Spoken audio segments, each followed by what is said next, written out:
Welcome in this special edition on Texas football on a Thursday night. I'm Gerry Hamilton, joined by CJ Vogel. NFL Combine underway, and you know what that means. Arm lengths, wingspans, hand sizes, L cones, drills, bad interviews by Tyler Owens at Texas Tech. Man, you want to take that one back. CJ said the Illinois guy said something pretty funny as well. But before we get into all the news on the NFL Combine, and we're going to be talking Byron Murphy, T'Vondre Sweat, and Jaylen Ford, who will be working out when this video hits, but we'll talk about his measurables a little bit. Before we get to that and a little bit of recruiting news at the end of the show, I want to take a second for the sponsor of Talking Ball. That's Laura Baker. Talking Ball is brought to you by accomplished Austin realtor Laura Baker. Laura and the Andy Allen team at Keller Williams can handle all of your real estate needs in the Austin area. Laura is not only a diehard Longhorn fan, but a longtime Austin real estate expert. So thank you again to Laura Baker, Austin Realtor, and that team at Keller Williams for being a sponsor of Talking Ball. All right, CJ, let's start with Byron Murphy. Obviously, the word was out of his camp last week, they expected him to have a great day testing. And Byron Murphy certainly delivered in testing before impressing on the field. But let's start with 6'1.5" without shoes on, legit measurement. Again, that's good because he was expected to be between 6'1.5" and 6'1", 297 pounds, good weight for him. 32 and 3-inch, 8-inch arms. He's a little shorter on arm length, but he's got broad shoulders. So his wingspan was 77, 10 1/4-inch hands. Then it got to the testing phase, CJ, and I'll let you go to work on big Byron Murphy, who probably made himself a little bit more money today. Yeah, he was one of those jewels of the combine that people were expecting to have a great showing, and by all means, he did. You talked about the 6'1.5" at Texas. He was listed at 6'1", but you can kind of take that with a grain of salt. Now at the NFL Combine, they don't let you round up a little bit anymore. No, they go to There's full no eighth two of an pairs inch. of socks and on your toes. Okay, Exactly. That's what happened at the Combine. And so they make everything as detailed and accurate as possible here in the Combine. Byron Murphy had a great day. And I think the 10-yard split right there is something that you can point to and say, yes, he's going to be ready to play immediately. I actually liken the tweet from Matt Miller, NFL Draft Scout on Twitter, who had Byron Murphy as one of his first defensive linemen going off the board. He had him at 16 going to the Seahawks previously. He actually threw out a tweet earlier today that said, you know what? He might be a little bit too low on my board. That's how impressive of a day it was for Byron Murphy. Great vertical jump at 33 inches. That's not normally what you see from a 300-pound guy, but that just goes to show the explosiveness that we've all come to know and rave about when talking about Byron Murphy. He had a great day in the circle drill, the 4-bag drill, and the cones. I mean, he was really able to show off what looked like a big-bodied running back, going back to his middle school days, which and that's absolutely what he was. Yeah, and so he definitely had a great showing today. Yeah, so he had an impressive day. Look, Byron Murphy was already projected to go between 12 and 20 in the first round. And the word was if he blew it up, then he might be able to find his way in that backside of 8 to 10 range. And that's kind of what people are going to be talking about coming out of this for Byron Murphy. And let's move on to T'Vondre Sweat, CJ. T'Vondre Sweat, the first thing was, what was he going to weigh? I think coming out of the Senior Bowl, the hopes was he was going to be in the 352, 355 range. He wasn't there, 366 pounds, so he's remained about the same, 6'4.5", 81-inch wingspan, 33 1/4-inch arms, 10 1/8-inch hands, which tells you how big Byron Murphy's hands are, by the way, at 6'1.5". But then it gets to the testing portion for T'Vondre Sweat, and everybody will look at 5.27. They watch the videos of the 40, which is totally irrelevant from T'Vondre Sweat, because if he ever chases anybody down the field, there's the slowest running back in the history of the NFL is carrying the football. It's not going to happen. Then it got to the testing portion, and again, the 10-yard splits are what's big for defensive linemen, especially interior defensive linemen. So there you go, 1 to 8, respectable. CJ, I'll let you take it from there on T'Vondre Sweat out of Huntsville, Texas. Yeah, the vertical jump and the broad jump, go ahead and throw those numbers completely out the board. What you want to see is his burst and his get off. The 1.8 yard or 10-yard split is actually pretty solid for a guy that weighs 366. And I know the eye test is something that a lot of those analytical nerds don't want to hear right now, but you watch him go through the four bag drill, the circle drill, and some of these other defensive lineman drills that they had them going through at the combine. I mean, he was wowing guys. He looked fluid today. It looked impressive, and he was carrying that weight very well. The 5.27 and the 40-yard dash, put this into perspective for a little bit, because he ran that at 366 pounds. Yeah. McKinley Jackson, the Texas A&M defensive lineman, at 320, ran 5.26. Yep.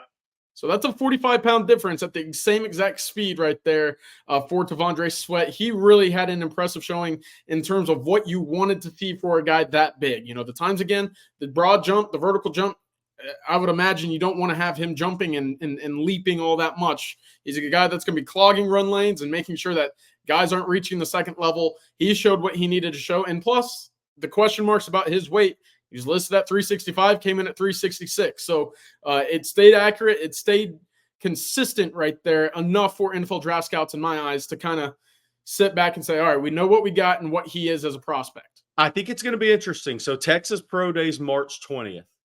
And T'Vondre won't work out, but it'll be interesting to see if he weighs in almost a month from today, because he tested well enough. If he goes in, drops 8-10 pounds, which at that weight you can do in a month, then that could be another little layer, another piece for him. But I think Byron Murphy solidified his draft position, if not moving up a little bit. I suspect that T'Vondre Sweat, who's seen as a first and second down player, probably solidified himself into the second round somewhere, maybe slip early third, but both those guys had money-making days. Then there's Jaylen Ford, who, when this goes to publish, will be probably in the testing and workout phase. So what we have with Jaylen Ford right now is the measurements, right? So 6'2", 240. Arm length, wingspan, not great for him. So, 9.25, half-inch hand, good hand size. But that wingspan, I believe, is 74.25. So that pretty much makes you almost a neutral guy. Yep. Maybe +1, +2 at max, right? So that wingspan's not going to be great. Like, for instance, Edgerrin Cooper, the big-time linebacker out of A&M, at 6'2", had an 80-inch wingspan. Now, he's on the upper 1%, right? But I think Jaylen Ford's going to be, for 6'2" linebackers, is going to be in the lower 2 or 3% for a wingspan. So it's big night for Jaylen Ford, right, CJ? I mean, he needs to test well enough. There you see good vertical, 33.5, good broad, 10-1. But that 40, that 10-yard split, and that 3-cone drill are going to be big for his draft stock. Yeah, 100%. And I think the key there is he's carrying 240 pounds. Yeah. In the modern day of the NFL linebacker, that's pretty heavy. So I want to pass it right back to you, Gerry. What would be a good 40 time for someone who, is trying to make up for a lack of wingspan there, but at 6'2", at 240 pounds, if you're running somewhere in that 4.7 range, 4.8, is that kind of where you're looking at right now as a good testing time for Jaylen Ford? If he's going to move up in the draft, because he's got the instincts part, he's going to check a lot of those boxes when they go talk to Steve Sarkisian or Jeff Choate or Pete Kwiatkowski about him. I think 4.65 to 4.7 is a big number. I really think that's a big number for a 240-pound linebacker who there are questions about how well he's gonna test. Yeah. If he goes out and runs 4.75, 4.8, that's not really going to help his draft stock. If we're talking about what can you do to start ascending, then that's 4.65 to 4.7. Be half a step faster than they're expecting you to be. And that 10 yards, that would make that 10-yard split really good. And that would probably make your L cone pretty good as well. So I expect him. I expect him to have a solid day test, but I don't have a feel, CJ, for what he's really going to run. It's right. I think we knew with Byron Murphy he was going to pop around to 4.9, right? Yeah. I think you knew T'Vondre was going to be 5.2, 5.3 range. We don't really have a feel for Jaylen Ford, which I think is interesting going into his testing. Yeah, I'm with you. It's kind of going to be one of those. I got to see it to get an understanding of where else to project him with the 5.10 5s, the shuttles, and obviously as well the 10-yard split is going to be big for him as well, in the sense that at the linebacker position, the instincts and the get off is going to be big. We saw it last year with Demarvion Overshown, who worked his way into the third round there when the Cowboys took him. That was basically we're going to bank on the athleticism, and we're going to mold you into the linebacker that we want you to be, because we saw it in 2022. Jaylen Ford was the more complete linebacker of the two of them. But because of the athleticism, that NFL ceiling is probably significantly higher as a result of, Demarvion Overshown being 6'4" and running a very, very nice time for him at his own combine. So it'll be interesting to see what Jaylen Ford does, how the rest of his evening goes on. As you say, that they're lining up for the 40-yard dash at the moment, the linebackers are. So we'll get a little bit of an idea later on tonight and into the evening just where things sit. All three of these guys will be benching and doing the rest of their off-field drills tomorrow as well. By the way, CJ, Byron's going to blow up the bench because he's got shorter arms and he's country strong and weight room strong. So I expect that a lot of reps. And Jaylen Ford should do well because of that arm length. Yeah. Devondre Sweat, longer arms, once you get over that 80 wingspan range, man, that how many times you can throw up 225 changes that trajectory a little bit. Hey, layout for everybody is tomorrow's wide receivers, correct? Tomorrow will be tight ends and defensive backs. Tight ends, we got Ryan Watts and Jatavian Sanders out SEC there. day at defensive back tomorrow, essentially, is what we're talking about here. 23 SEC defensive backs invited to the combine. JT Sanders not going to be doing long jump, broad jump, correct? Or vertical?